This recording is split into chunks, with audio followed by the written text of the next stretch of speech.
The first half of this First Tunes podcast was lost due to technical error. It included our first impressions, some smooth jazz, and some original strategies. The rest of the podcast is available coming up now. Ideally, you guys will have significantly less lag. A little adjusting with the settings hopefully will help you guys out on that end. Now, to get back to business, we were talking about the strategy I like to call the McDouble, which got its name when I was messing around with the field parts with a couple friends after kickoff went on. We noticed that if you have some sort of weight allowing the first box to come out of the human player station to land perfectly flat in front of it, you can throw another tote right through that chute and it will land directly on top, pre-stacking those boxes for your robot to pick them up and bring them to a scoring platform. So now the concept there is just basically there's 30 boxes behind the Alliance station. If your robot can get 30 boxes onto the field in any orientation of stacking, that's still a good amount of points. Possible shortcomings being like if your robot can only do that, then you may not be able to score as much as you'd like, or there may be issues elsewhere. I agree, and another thing that assumes is, because when we were first fooling around with that, we were also fooling around with that on a tiled floor. It also does assume that it's going to work the same way on carpet. Just thinking of the physics in my head, I don't see any reason why it wouldn't, but it's another thing to think about, but some experimentation should quickly clear that issue. Personally, I think it's, like I said, another good way to save time and just get the maximum amount of points out quickly. Yeah, the only other issue with this, so it would seem, would be even if you're able to get 30 totes out fairly quickly, getting them from the Alliance station to that ramp, there's a whole another 28 totes in the landfill. Mm-hmm. So it would allow you to perhaps get those 30 totes onto the field and make life hell for the field reset afterwards, but you're forgetting a lot of key points in the landfill area that you could possibly pick up and move around.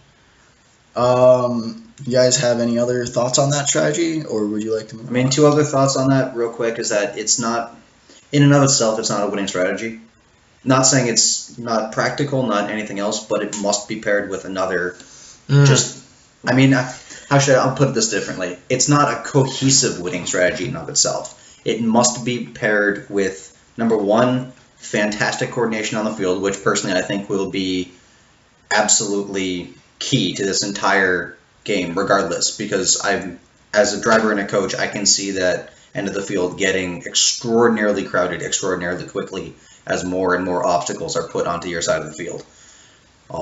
However, I think it's a good way to increase the effectiveness of an already existing strategy. The other thing I would say, Tom, is that honestly, I don't think the field reset people need any more headaches this time around, so I'm not sure the volunteers will thank you for that, but ultimately, like you said, I really do think it's something to keep in mind when pairing with other strategies. Yeah, and that also brings up the potential of other game pieces just being super, super important. Like already containers, if they're on top of a 4-stack, are worth a boatload of points, well over some of the other point amounts you can get. So maybe strategies which just stack totes, like our two strategies suggest, if you can't do other things, might limit you to what alliance partners you have. Absolutely. So pushing forward, we move to something that we've seen a bit of chat on Chief Delphi about, which Dave would know very well, the Noodle Agreement. So the Noodle Agreement, this was something that we had discussed ourselves when we were at our local kickoff, and a lot of people have been bouncing it around. It's kind of, I guess the reason we're calling it the Noodle Agreement is because it was called the Noodle Agreement on the threads. Basically, what it is doing is it's cooperate. So some people are calling it cooperation, but the basic idea is that the two alliances, not opposing alliances, but are on the same field for the same match, pretty much make an agreement that they're going to go ahead and they're going to drop all of their litter or their noodles onto the floor outside of the player station, and they're not going to do nothing else. And then basically, if that happens, both alliances would net 40 points. And this way, there would be no other really big worries, and it's kind of a flat draw. It's a potential strategy. I'm a little hesitant for anyone to think about it because, typically, when we were brought up in FRC, we were always taught, don't lawyer the rule books. You have to go with the GDC's intention. Get creative, but if you start pushing boundaries a little too much, and even though it's a good thing, you got to watch yourself. This feels like it's one of those things that can break the game, and it happening this early means it's very possible that the GDC might put some kind of an update out there shutting it down. I agree. The one counter argument to that, I guess you could say, is that since they're bringing back cooperation this year, a move that is, not gonna lie, fairly controversial in most minds, the fact is I think they're almost wanting more alliance cooperation because that's your only real interaction with the two alliances. The red and the blue have to be able to work together, otherwise neither alliance is going to succeed. Fair. Their scores are going to be too low, they're not going to be able to do well in the standings. So personally, I think while it's not necessarily the intent of the rules, I don't see any reason why it wouldn't be allowed, both, between off-the-field collusion. I mean, there's nothing wrong with getting information on a, I guess you could say, enemy team beforehand and trying to counter them in any other game. So this would be no different from that in my mind. Also, throwing the, it's not like throwing the noodles is an illegal move. Right. So I personally believe that while it may not be with their intent, they probably would be hesitant to shut it down. Okay. Yeah, to go along with that whole entire concept is, you mentioned the possibility of them introducing a rule to avoid that, but at the same time, as a game designer, I've learned many, many times, the rules you have to put in to prevent certain things happening in your game can actually be counterintuitive or very difficult to enforce. So it's kind of hard to say, you guys can't work together to not litter on each other's side of the field or something like that. Because then you're saying oh, my noodle fell over or my robot didn't work properly and did it 6 or 7 noodles ended up on the side of the field and that robot didn't work properly. And it gets into he said, she said, oh, maybe this isn't working right. This should be working right. And you get really confusing arguments that, you're talking about. If you're talking about a collusion penalty, I would think that would be kind of serious. Right. No, I agree. And I mean, like I said, it's definitely something to keep in mind.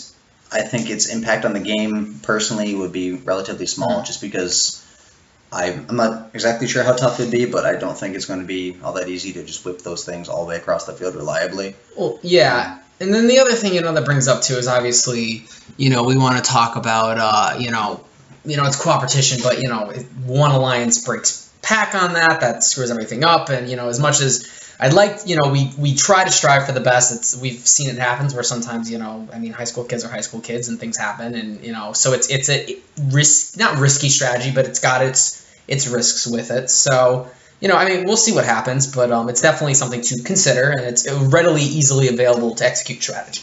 No, absolutely, I entirely agree.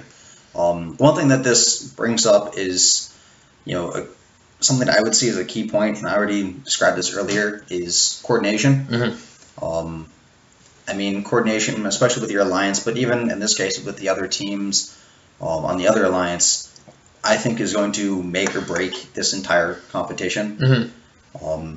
Traditionally that's always meant, whether or not you're coordinating as to who's in what zone, for instance with breakaway, or who has what to for logo motion, but I think it's really going to come down to driver placement, robot placement, and knowing how to properly manage your space on your side of the field. I agree. And kind of touching on that, what I also like about, one of the things this game I am excited for is we talk about that coordination, from the tournament perspective, coordinating with all the other teams at your event has always been really important, not just for your matches, but across the board.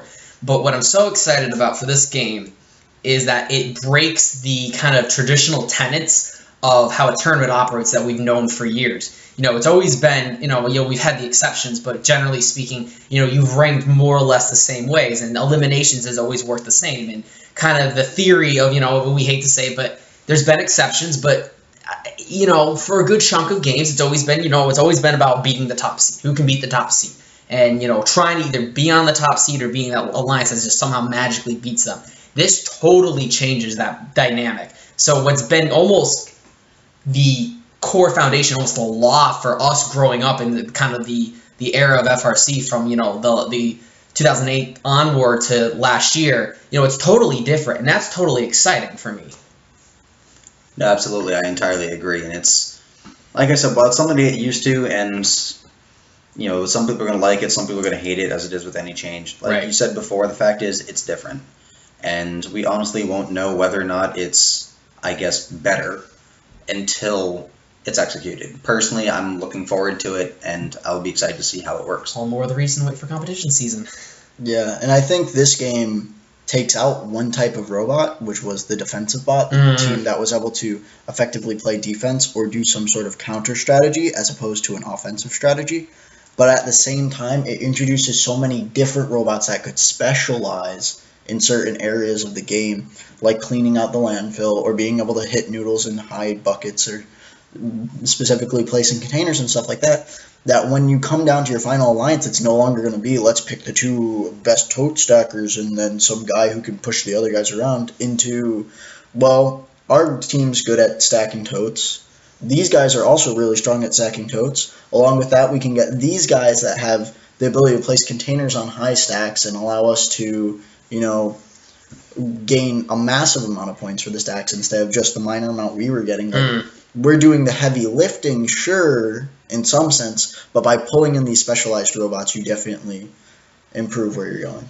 I entirely agree. From a design perspective, I can really only see 2 different types of principles being executed for this game when it comes to approaching robot design. And that is, like you said, you either have to be extraordinarily specialized or extraordinarily versatile. However, they would be different than it would be in other games. Specialization, not so much. Specialization in this game, like you said, you'd have to be the best possible at picking either totes up or, making sure the litter goes wherever it's supposed to be, or picking up the garbage cans or what have you. You have to be the best possible at that and most efficient at that. I entirely agree. The other option there is versatility. However, even then, it's a little different than it has been in the past. It wouldn't be versatility as in, okay, cool, I can do everything possible. It'd be something like, I have a modular design. I can be whatever you need me to be. Or I have a lift mechanism that can pick up both the garbage can and the totes equally well and do it very well just because you were able to design it to interact with both. I don't think that personally would be all that hard to design myself. But like I said, it's not going to be, we've used the term before, Swiss Army knife. It's not going to be on one robot on the same match, just I'm going to do everything at the same time. That's not going to be effective in the slightest. Oh yeah, I definitely agree there. After coming from, working on Team Max has been a good experience in some sense that it feels like every single year we're really good at this one thing, or we're good at a bit of things, but we never got to a point where we were really godly at everything, which I think came from how we tried designing things. Now, in other games before, you did have the potential to be just godly at everything. You could just do everything super well, and that would win you the game straight up. Right. Most teams wouldn't do it at the lower levels, but, when we talk about divisional or, elimination rounds at the divisions and championship, and, of course, Einstein, most of the teams were always doing it all, you know what I mean? And it was just who could somehow execute it slightly better. And that, you're right. That is not something we really will see in this game, per se. I mean, I think when you get to Einstein, there's the potential of a team that's capable of doing all those jobs, but I don't think you'll see them doing them all. Because at that point, you're going to see alliances specializing in certain roles and trying to work together. Almost like we did with Aerial Assist, except it's no longer going to be, well, we have a super shooter, we can shoot it over the truss, and you can just inbound it to us in one zone. It's going to be more along the lines of, we'll go stacking from the alliance station, you guys will grab it directly from the landfill, these guys will take care of containers, you'll have teams fighting over who can get those containers on the step first and stuff like that. Those are going to be influential parts of the game. Absolutely, I agree. And I mean, ultimately, I think And this has been something that we've been debating quite a bit as to whether or not, there'd be something almost like there was in the past where the traditional, from our perspective in point of view from our perspective in FRC has been, you find the winning strategy, you execute that strategy perfectly, and you're effectively guaranteed to win. A breakout strategy has come out in every single game in at least our experience, and most of the ones even prior. They haven't always been obvious. Usually it's been some niche of some kind, or occasionally they have been obvious, like you said, the super shooters or the mega launchers with the frisbees. They're not necessarily the most obvious, but they weren't too far of a stretch. Right. Versus breakaway with, I just attach to the rail and I can send balls wherever I want. That wasn't exactly obvious. But either way, they were effective strategies that if you executed them properly, the other team could not stop you. Right. I really think that this is going to be hard, because I really think that ultimately even this will have a breakout strategy of some kind. I cannot tell you what it is. I cannot even predict what it is. But I think ultimately there is going to be one strategy just based upon cycle time alone that will give you the most consistent points. And I think that's true. You're always going to find a strategy that's the strongest. And in this case, there could be multiple strategies that prove very strong with one just eking out ahead. But you also brought up a good point of, in past games, there's always a strategy you do in which a team can't necessarily stop you with, some sort of defense. Some sort of defense. And this year there is no defense. So literally, it means you have free offensive reign. I don't think no defense is a bad term here. I think it's a term in which you look at it and you can say, well, I can't stop them from using the strategy, but they can't stop me either. It comes down to, I can perform this strategy. My team has this strategy going for us. We can do this well enough where we'll come in and we'll swoop down and win the game. But at the same time, that ties into, are these robots just going to turn in who can do these specific tasks faster, better, stronger, whatever? And is that going to be entertaining? Or is it just going to be, oh, look, that robot stacked another 4 boxes. That's great. They did that 20 million times yesterday during qualifiers. I'm sure it just took a flick of the wrist once again. But it really affects how the game should be looked at. Absolutely, I agree. And that's going to be one thing that I'm going to be interested on seeing with this game, is how the showmanship end of it is executed. I don't think that it's going to be impossible, nor do I think that it needs to take a major hit. However, I don't think this game, as you said before, lends itself as effectively as previous games. My favorite personally in that end was Breakaway, just because it was fun.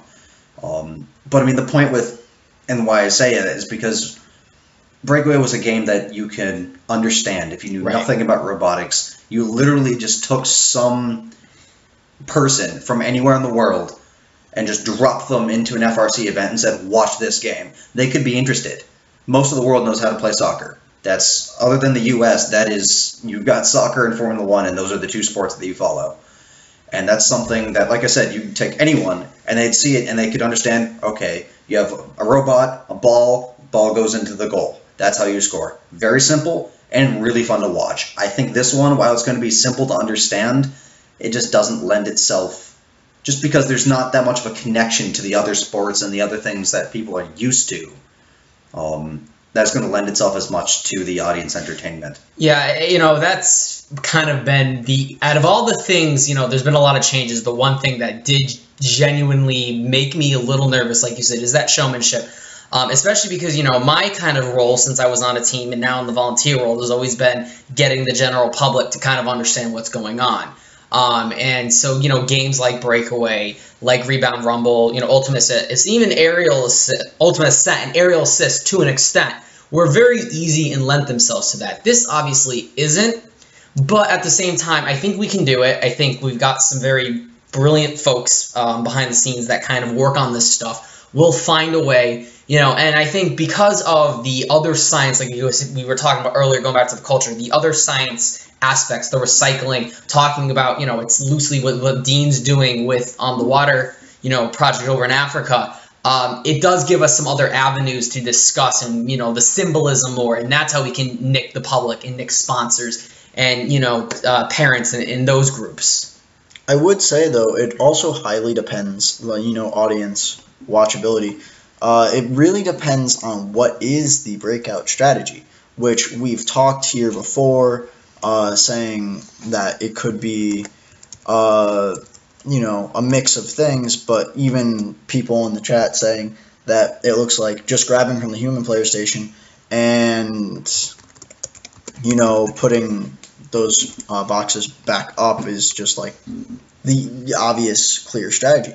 And now you could say, like, if you're going with the multi-stack combo or multi-stack blitz that we were talking about, it could be a much more exciting game. Right. You have these robots driving around this high stack of totes, and you're running the risk of losing them, and it's so much pressure, and it's crazy, and you're driving fast, all these different things. But then if it's just, you pick up 2 totes, you drive them over, you place them down, you pick up 2 totes, drive them over, you place them down slightly higher up, and then you repeat and repeat. Like, if that's the strategy that comes out, it's going to be really boring to watch. And as a game announcer, it's going to be really boring to talk about.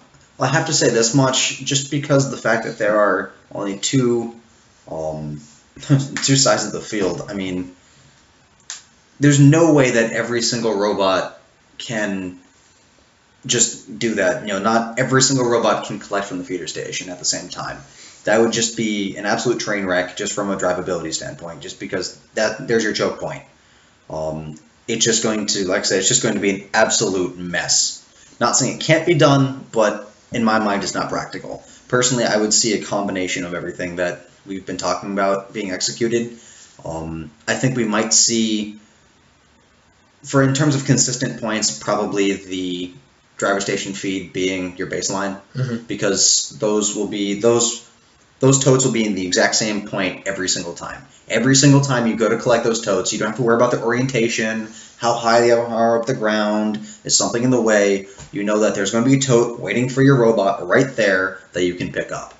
The other ones, like the multi-stack strategy, I think early game, that would be fantastic just because things haven't moved around too much yet, which is why I originally considered it a blitz. Late game, that's going to be harder to execute because now things have shifted. There might be other totes in your way. They may have knocked down. The other team could have accidentally accidentally hit one of the totes on their side of the entire stack and shifted yours slightly. Not intentionally, but just because the way they might hit each other. We'll have to see how that works on the field. So I think it'll be interesting to see how the cooperation of all these strategies comes together. I really do.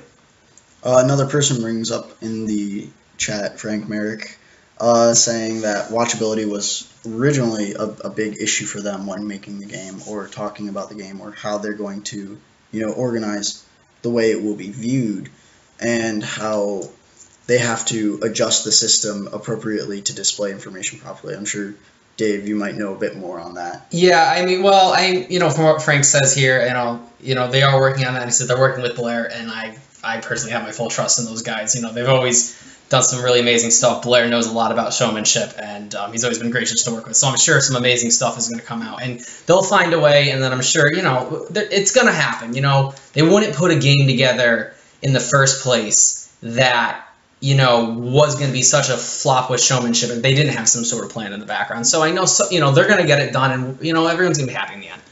Adding to that, I think one of the real keys, both for showmanship and strategy to this, is going to be, as we said before, how you approach the design challenge. I think that's going to be key. I've already said it. Building your baseline robot that can move and stack, these crates, that's not hard. You can dream one up and build it within the end of the week. However, doing it well, that's going to be very difficult. And I think one of the things that will help us with that is the new control system that came out. Just from the specs that I've read up on, I'm an electrical engineer. I didn't do all that much wiring on the team. I tried to avoid it, I'll be perfectly honest with you. But looking at the capabilities that we have versus what we've used, it's a much smaller system, it's lighter weight, it has a lot more processing capability, and one thing it does allow you to do, at least from what I've been able to tell, is have multiple PWMs and logic blocks per motor, which gives you much greater precision. Means that the driver, with the flick of a switch, can now have all of his controls optimized for whatever task he's competing with at that time, instead of having to worry about how his controller is set up for the entire match. And I honestly think that the effective utilization of the new processing capabilities that we've been given and the new electronic capabilities we've been given will be definitely, again, one of those breakout factors that we've been discussing. I agree. And, the other thing, Tom, with the showmanship, just really quick, people keep thinking, I think, in this when they're discussing it, they're just assuming, hey, we're just going to, the boxes are going to stack automatically and they're going to stack fine. You know what I mean? But that's not going to happen. There's going to be those stacks that aren't too precise, and then, bloop, those examples in the manual, the ones that aren't perfectly stacked. So I think, you think a team's going to get to a certain point, and then the stack is going to fall. And, it's going to have that same effect kind of in 2013 when the robot fell. Absolutely, and very similar to that, much like, you brought up NASCAR earlier. I'm a NASCAR fan as well. One of the things, and every fan hates to admit it, but one of the most exciting things in NASCAR is watching a crash and watching the driver walk away and just going, wow, he walked away from that.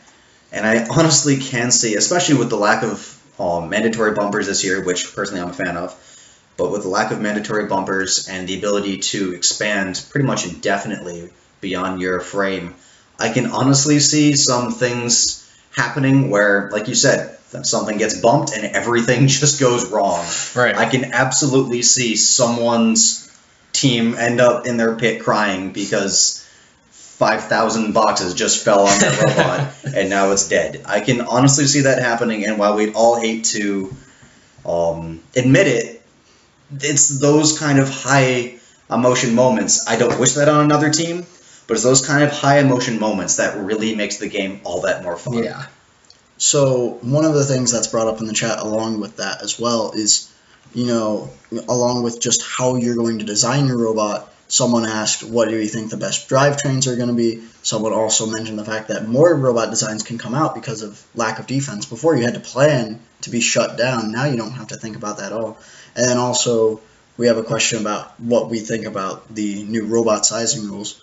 So to start that, I'd like to talk about, the drivetrains, because those are a very key part of design. I feel like sometimes it's hard to design a robot without thinking about how you're going to drive around.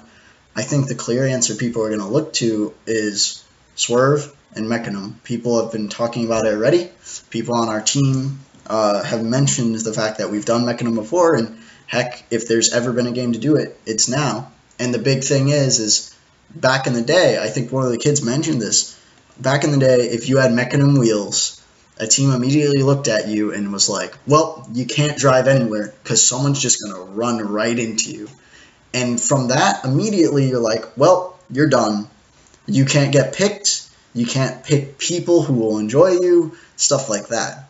Now, with the lack of defense, along with what this game truly is, mechanism drive can really flourish. I absolutely agree. Mechanism drive would be my personal choice. With the swerve drive is the other one you mentioned, because they both give very similar amounts of mobility on the field, which, as we've said multiple times, mobility and coordination are going to be absolute vital keys to winning this game. I personally would like the mechanism drive over the swerve drive just from the standpoints of weight and reliability. The problem that I've seen with the swerve drives and most of the crab drives is that they have a tendency, not necessarily to go wrong, but to be much more complex. And while reliability of our motors and most of our gears, if they're designed properly, isn't too much of a factor, the fact is the more systems you have on a robot, especially within one component, the more things that can go wrong. And I guarantee you the time that they will go wrong is in the finals when you're the number 2 seed going against the number 1. And you're in the third match, you need to win, and next thing you know, you don't have a left-right wheel anymore. That's personally why I would like to go with the mechanism drive. Yeah. Along with this, people are mentioning, again, the size rules and the motor rules, because it definitely changes how you can design your robot completely. Well, talking about the robot size rules, it's one of those little things that you don't notice initially, and then you catch up on. You're like, wow, things have changed. So, going from we have the transport mode, which is understandable. I mean, we all volunteer at events. We understand the logistical aspects of why that's necessary. But during a match, the fact that you've got a height restriction and that's it, that's incredible, and there's some strategies there that we didn't really touch on that are possible. You know, what this kind of reminds me of is I go back to when I've watched Karthik's strategy presentation, and he's, you know, one of my favorite things to do. I always try to make sure we have the younger kids on the team watch it, and he always talks about, and I'm going to get the year mixed up because this is going way back now. He always talks about Team Beatty, and it was either 2002, 2001, and I'm going to get it mixed up, but he always talks about those arms where they just kind of extended and, you know, put themselves down and blocked everyone. And I know I'm butchering the story up, but the point is it's stuff like that that's kind of now available, you know, to the team. So as long as they're, you know, within reason, they're available, you know, they can be within a certain size, you know, and obviously the height restrictions for, you know, obvious game reasons. I think it really opens up a lot of creativity, and maybe we will see some different stuff that we haven't seen in many years. Absolutely. One warning I would give to teams when it comes to making a robot that, you know, can expand, or I should say 2 warnings. Number 1, this is a principle that we've used on Max, and many other teams have followed this, and it's an old engineering rule. It's called KISS, keep it simple, stupid. As I've said already, the more things that you put on a robot, the more things that can go wrong. And if you make this really intricate design, and it expands and it snaps and has springs and everything else, and just, you know, all of a sudden you have a 5x5 tower of death, it's probably going to break at some point. Right. I hate to say it, but with our weight restrictions, it's probably going to break. The other warning on there is do not try to overextend yourselves. Remember, your front wheels, or whatever ends up being your front wheels at the time, are your pivot point. If your center of gravity is too far from that pivot point, you're going to topple over, period. It's simple physics. Do not overextend yourself unless you have an active counterweight. Yeah, and that brings up the question of perhaps active counterweights. I know we tried this before with, I believe it was Ultimate Ascent, my last year on the team. You know, with all the limits on how far you could extend out, it was very difficult to climb the pyramid, if you folks at home remember. One of the best ideas we got out of one of our mentors was, hey, instead of trying to push all the weight to one side, let's just throw a huge weight across the other way. But because we were so limited on weight and distance, we couldn't throw that weight far enough, and therefore we could not climb properly. Now, we had already failed to design the mechanism properly, and that caused a bunch of problems. But just having that available solution nowadays, it just opens up so many more avenues, especially as Dave was saying, with extra arms doing extra things. Heck, maybe you can drive into the landfill zone, pick up 2 boxes at the same time, stack them on your head, you know, run around and do everything you can, and, you know, it can result very, very well, depending on how people change their view of the robot. Absolutely, and I think one thing that's going to be key to even robot expansion, you know, whether it's with, and many other things when it comes to the system components, but I think especially with robot expansion is going to be the new motor rules with how many motors you're allowed, and more significantly, the insane amount of motors that you're allowed in this robot. I think there's probably a good reason why there are, what was it, 16 outputs on the power distribution board? Something insane like that. And to be perfectly honest, I could probably think of a few robots that you might want to use 2 of them if you could.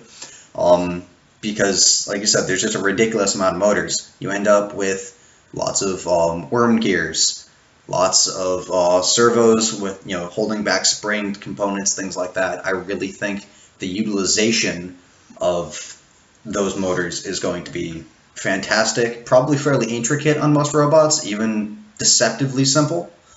But I think that's going to be another key component, is how are your mechanics set up, because if you do it correctly, the possibilities are almost limitless.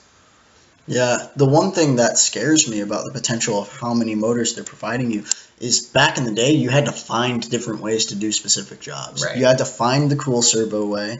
You had to find the cool pneumatic way. You had to find the cool spring-based way.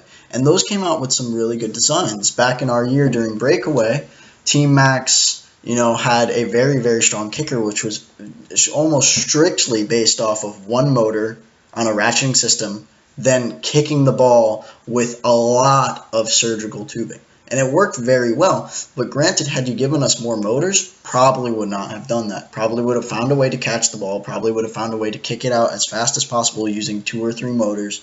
I mean, heck, we almost put a giant hammer on it at one point, just swinging with a sim motor, and that would have been very, very scary. No fun. Lots of fun. Very, very fun, too. Although I do have to say, looking at what Frank posted into the chat, I do have to completely, I like the idea of it's the allow but educate kind of concept, and I think, it lets each team kind of decide what is best for them. And, that's definitely, it's like I said, something different. It's a new idea. I'd like to see where we're going to go with that. And I mean, like you said, every team has a niche, traditionally. Quite a few of us in New England end up looking for some oddball strategy and going with that. Not that there's any teams in Connecticut that would ever think of that. Here on Max, our specialty is building long-range artillery. I don't know how, but every single game we figure out a way to take some game component and throw it as far as we possibly can, whether we're supposed to or not. But the point is, every team has their niche traditionally. I think this game might break a few of those just because some of the niches disappear and some new ones are created. But as you said, it doesn't necessarily change the way a team will even approach a problem, but it gives them more tools to complete that task and excel within their niche. And I'm really, really, really excited to see what the teams come up with this year.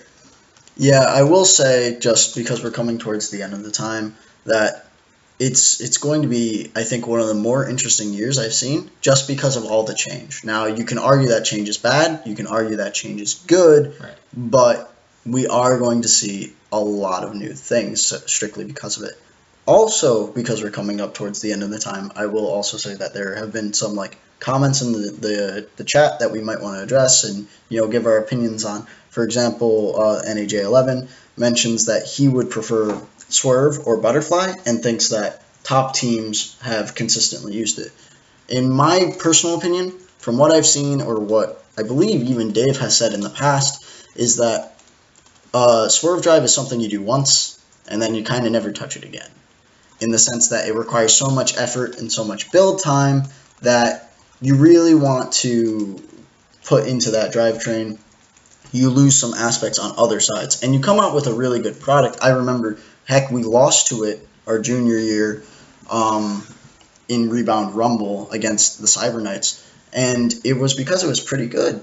I mean, it's a good system, but at the same time, do you want to put all those resources into it? Absolutely, and I mean, this is where I would suggest, looking at it and saying, there have been a lot of things we've discussed, right, but I think we all have a pretty decent idea of what we'd take away from this. Kind of the one key to it. I've said it before, my personal key is just going to be coordination. I think the key to this game is coordination on and off the field, both with your partners, with the other alliance, with the rest of your team, making sure that your entire group focuses and works as efficiently as it possibly can, because time's going to win. Yeah, quite simply. I think, in my personal opinion, and looking at this from a more spectator perspective, I think the big takeaway is going to be really, really big towers. That's all I'm going to take away from this. It's whoever has the biggest towers wins, every single time. So you're just going to see skyscrapers appear on the field, and that's that. I think that's what you got to take away from it is, it's a really simple concept away. It's kind of a cop-out almost. But that's what I'm excited to see. I know that's probably what spectators are going to look forward to. I think my takeaway, and you guys are probably going to be like, oh, Dave, that's a total you answer. But anyone who knows me knows that this is this game, we can talk about all the intricacies of it, but the takeaway from this game is to really truly remind ourselves what we're here and what we're doing about this game. It touches, they've been using the hashtag, and I know Jess Boucher has been tweeting it constantly. It's been a total theme, more than robots. And this game really kind of brings us back to that. It's not just about building robots and even making engineers. It's about getting the next generation of science and technologists going. And this game is really bringing that to the forefront. And so I'm really excited for kind of the re-energization, and refocusing it's going to really bring to the program and to our participants. No, I agree, and you're absolutely right, Dave. That is absolutely you answer. Yeah, it is. It totally is. But it's almost 8:30, and of course, we want to try to keep within our hour mark. We want to respect everyone's time and keep this timely. We do apologize for the half-hour delay. Some technical difficulties popped up, trying to get this new show figured out. But we want to thank everyone for stopping by and listening to our kind of unsolicited advice. Thank you so much. Of course, as a reminder, if you want to get in touch with us, we do have an email, firsttunes@gmail.com. That's firsttunes@gmail.com. We're going to work on getting a website and, social links kind of all going. But we just really wanted to, get this together and do this as a project as friends and get our ideas out there. Absolutely. And just another thing to bring up, a few of us are toying with the idea around. We're going to, a lot of you are probably familiar with, the 3-day robot and a few other projects very similar. We're going to try something similar ourselves and come up with a robot as quickly as possible. We'll keep you posted on that. We'll have all the CAD files and everything up when they're done, provided that we can do them in time. And we'll let you know when that's completed. Yeah, and it won't be anything, major. We're not doing it as quite of a formal thing. But, we just thought we'd do it, have a little fun. It's one more resource out there for the community to have. And, Yeah, and just to finalize what I'd say is that obviously you can go to our First Tunes YouTube to find this episode. If you missed anything due to terrible buffering issues or anything else, ideally we'll have everything up by tomorrow. And along with that, we're going to try to come out with a more finalized schedule for the build season, as hectic as it may be, so that you guys could listen to us perhaps with your teams or after a long night of working, or, well, what am I kidding, never have a night end in the build season. So I guess that's just that. So absolutely. I'm Dave Givens. I'm Kyle Tuareg. And I'm Thomas Lorenko. We'll see you next time, guys. Thanks for tuning in.